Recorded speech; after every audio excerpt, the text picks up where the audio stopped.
Hello, frequent flyers and point enthusiasts. Today we're doing a deep dive on Alaska's brand new Atmos Rewards. Atmos Rewards is the brand new loyalty program between Alaska Airlines and Hawaiian Airlines. If you are an Alaska Mileage Plan MVP or a Hawaiian Elite member, you're going to want to stick around because there's a lot of changes coming to the program and the unified program, Atmos Rewards. With that, today we're going to be covering the program's brand new features, its new credit cards, its perks for its elite members, and even how it stacks up against some of the rivals, especially in big hubs like Seattle. So with that, let's get into it.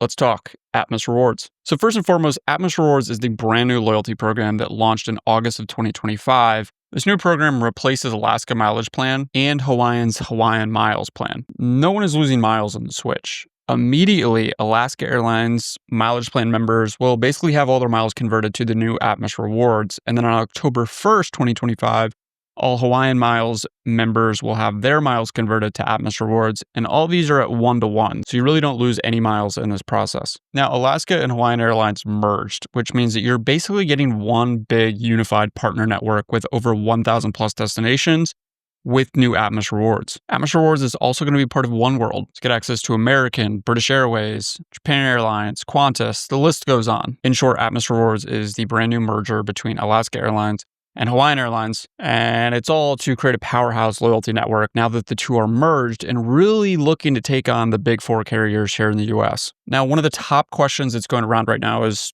what happens to my status? Your status isn't disappearing, but it might have a new name. Atmos Rewards is introducing 4 new elite tiers, and it roughly maps to the old ones, but there are a couple new differences. There's Atmos Silver, which is equivalent to Alaska MVP and Hawaiian Gold. Just like before, it requires 20,000 status points each year. This is basically the entry tier, and it's equivalent to oneworld Ruby status. Then there's Atmos Gold. This is equivalent to Alaska MVP Gold and Hawaiian Platinum. Similarly, remains unchanged. It requires 40,000 status points each year, and it corresponds to oneworld Sapphire, meaning perks like international lounge access will remain intact. Third tier is Atmos Platinum. This is equivalent to Alaska MVP Gold 75K, and as is in the name, it requires 75,000 status points each year, but it will be rising to 80,000 status points in 2027. This corresponds to oneworld Emerald. And finally, there's Atmos Titanium. It's the new name for Alaska MVP Gold 100K. It requires 100,000 status points, but similarly, it's going to go up to 135,000 status points in 2026. This also corresponds to oneworld Emerald. So most of the status tiers will equal kind of what you had before, but do keep in mind with the new Atmos Platinum and Atmos Titanium, those status point thresholds are going to be going up in 2027 and 2026, respectively. The good news with each of these status tiers is the benefits remain pretty similar as well, at least for now. So nobody's losing their lounge access or upgrades. In fact, there's actually a few enhancements coming. Starting soon, Titanium tier will get unlimited first upgrades. And this applies to both Alaska and Hawaiian flights. So if you reach the top, you can get complimentary first class upgrades, even on long haul routes. And like I mentioned earlier, those status point thresholds are going up for those 2 tiers, Platinum and Titanium, and you'll get a head start bonus for requalifying in 2027. Platinum will get 5,000 status points, and Titanium will get 20,000. There's also going to be something in 2026 called Atmos Communities. Now, I don't know too much about this or how much this is actually going to benefit or if people are going to care about, but they're basically new themed loyalty communities. So think of one maybe in the culinary or families on the go. Joining the community could give you extra tailored perks, but it's yet to be seen what this actually means. So we might see more about that later this year or early next year. Now, I did say most of the benefits are going to remain the same, and I was listing off the enhancements. There is one little tiny minor downgrade to Atmos Silver. Previously, you used to get 2 free checked bags. You're going to get 1 free checked bag now. So keep in mind, this was Alaska MVP. So if you're Alaska MVP and you've transitioned to Atmos Silver, it's going to go from 2 free checked bags to 1 free checked bag. Higher tiers above Atmos Silver will still continue to get 2 free checked bags. Outside of that, pretty much all the perks are remaining the exact same. And one of the benefits, if you were a Hawaiian Elite, you're now obviously getting all those perks on Alaska as well, which to me, if you were a Hawaiian Elite, now with Alaska's more kind of defined US domestic network, you are going to be benefiting a lot from this merger and this Atmos Rewards. Now with that, here is one of the biggest changes and really the one everyone's kind of buzzing about. Atmos Rewards lets you choose how you want to earn status and points, which is really, really unique. And honestly, I'm really interested to see how this works out. There's 3 methods that you can choose to actually earn. There's distance flown, which you earn 1 point per 1 mile flown. There's dollars spent, where you get 5 points per $1 you spend, or segments flown, where you get a flat 500 points per segment that you fly. Now, this is really unique to me because I'm a Delta loyalist. I fly Delta all the time, and obviously they have done the transition to MQDs. And to me, this is a really unique thing because it kind of caters to the different flyers, right? Everyone is a little bit of a different flyer, whether you're doing long haul for personal travel or a ton of short segments for business travel. It kind of gives you the option to choose what works best for you, which to me means more people are going to get status for the way that they fly. So you get to pick which method that you get to choose, and you get to change this preference once per year. So if you kind of change your travel habits, right? Maybe you change jobs, you change careers, you're traveling less for work. Now you're doing more personal travel. You can kind of change it up every year to try to hit that status. Now, if you don't choose, it'll be revenue based. So it'll default to that 5 points per $1 spent. However, there's an important caveat to this that is really worth mentioning. Whichever method you choose applies to both your redeemable points and the way that you get status. So the bottom line in earning is that you have a new homework assignment every single year. You basically have to choose how you want to earn your status. So keep that in mind. This is something where you can really benefit from it, but you can also kind of screw yourself, right? If your travel plans change in the middle of the year. So really try to think about this before you pick which of the 3 options you're going to go with to actually earn your status points and your redeemable miles. Now let's get into redemptions. Alaska Mileage Plan always had a really, really great program, but there weren't a ton of transfer options. There was that little Amex loophole that you had once that acquisition took place where you could transfer to Hawaiian and then convert those Hawaiian to Alaska. That's obviously now gone, so it's much harder to get those points into Alaska's program. So how does Atmos Rewards measure up when it comes to actually redeeming your points? I'm not going to get into all the different little caveats of earning points, right? Like every single airline does. Like you get it on Lyft or Marriott or whatever. Like there's a million and one ways you can get points, right? Shopping portals, like the 2 I just mentioned, whatever the case may be. And obviously there's the flight ones as well. I think the question that a lot of people have is just redemptions, right? What happens to my redemptions? You obviously can redeem your Atmos points on both airlines now. And redemptions start as low as 5,000 points. Think Seattle to Portland off peak. Hawaiian flights used to cost 7,500 points on even inter-island sort of flights. Atmos is now advertising some as low as 4,500 points. However, note with the Hawaiian, they're now going to be using obviously Atmos Rewards, which used to be Alaska. And Alaska kind of had dynamic pricing, so that pricing might shift and change. So essentially expect variable pricing, especially around days like holidays and everything else. Alaska members were fairly familiar with this, but something that might be new to Hawaiian elites that are now in Atmos Rewards. Fortunately, partner airlines remain intact. Those award charts are not changing for now. A couple of good examples of those partner redemptions are American Airlines. Anything under 700 miles was about 4,500 points. You could find Japan Airlines business class for as low as 60,000 points, one of my favorite redemptions. Cathay Pacific business to Hong Kong for 85,000 points. Fiji Airways, US to Fiji, even to Australia for 75,000 to 85,000 points. Lingus business to Ireland for 45,000 points. Qantas business, US to Australia, 85,000 points, and even business class to Peru and LATAM for 35,000 points. Those are a few examples, but Atmos Rewards is keeping those award charts for partner airlines intact, which is obviously really big news and was one of the biggest benefits, in my opinion, of Alaska's redemptions. Now let's talk a little bit about the new Atmos credit cards. The big heavy hitter is that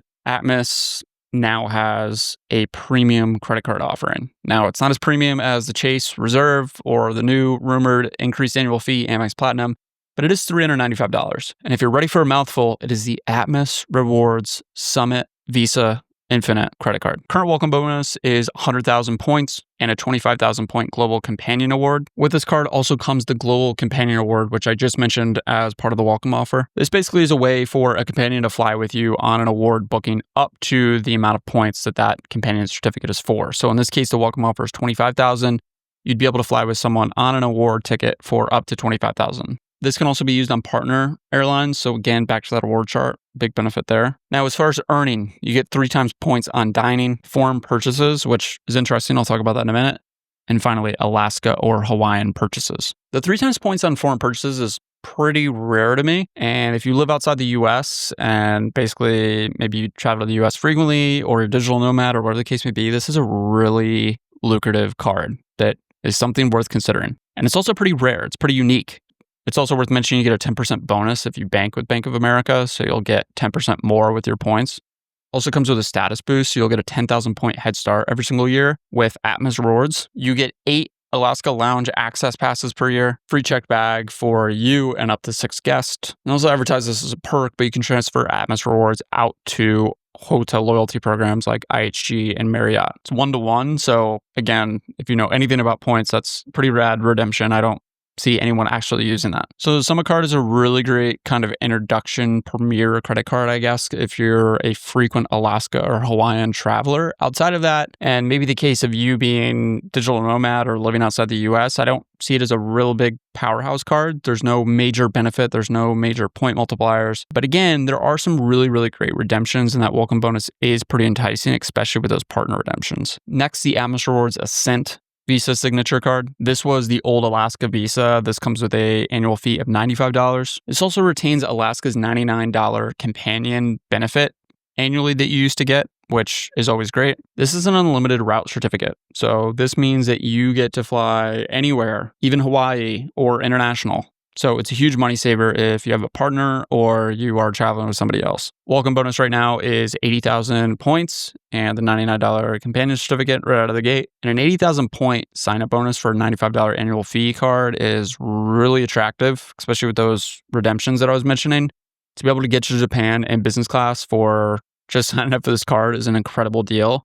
So kind of recommend this one over the Summit, if I'm being honest. As far as what you earn, you get 3 times points, just like the Summit on Alaska and Hawaiian purchases, 2 times on gas, EV charging, streaming, any of those kind of local transit, and then 1 times points on other spending. Similarly, you also get that first check bag for you and up to 6 companions, earns 1 status point per $3 spent on the card. It does allow you to get to status a little bit quicker. To me, the Ascent card is actually a little bit of a better value. I don't know why, but to me, the lounge I already get through other cards. So if this is kind of your only premium credit card, I get it. That might be an interesting and compelling offer for you. But if you're somebody who flies on a ton of different airlines and are kind of looking for that introduction to the Atmos Rewards program, this card is honestly a great deal. I highly recommend it. So definitely check it out and let me know. Then finally, there's the Atmos Rewards Visa business version of this, the $95 annual fee, all the same perks, but worth mentioning. And something just worth adding here as well is that Hawaiian Airlines credit card, the World Elite MasterCard, is staying put.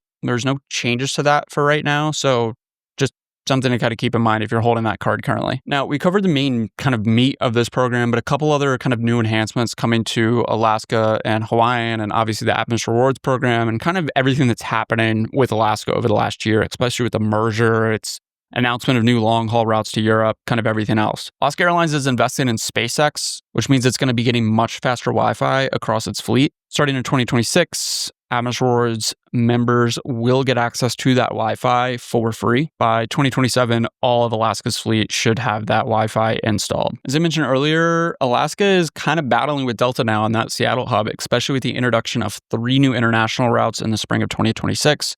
Rome, London, and Reykjavik, and it's building its 787 Dreamliner hub in Seattle. It plans to expand those 3 routes to 12 routes by the end of 2030, and Alaska proudly states that they are the largest carrier out of Seattle. So why does this matter, especially for Atmos Rewards? Well, because the program is only as good as the actual carrier that you're flying on and its destinations that it has. And the fact that Alaska is investing so heavily to say, hey, we're not only a West Coast carrier that is serving kind of niche markets, they're saying, hey, we're really expanding into being a global airline. So it's really unique, especially watching these battles play out in these hubs like Seattle, where Delta and Alaska are going punch for punch to really earn customers' loyalty. Looking also at Delta versus Atmos, Delta is all money spent. Atmos with the 3 flexible options is really unique. So that's going to be interesting to kind of watch out for. So really, I'm kind of watching this play out, right? And I look at Atmos Rewards and I'm like, this is kind of a really interesting program, right? Alaska is kind of expanding its network. The program is really attractive. It's having some good welcome kind of sign-up offers on its credit cards. And it'll be really interesting to see how this goes over the next couple of years.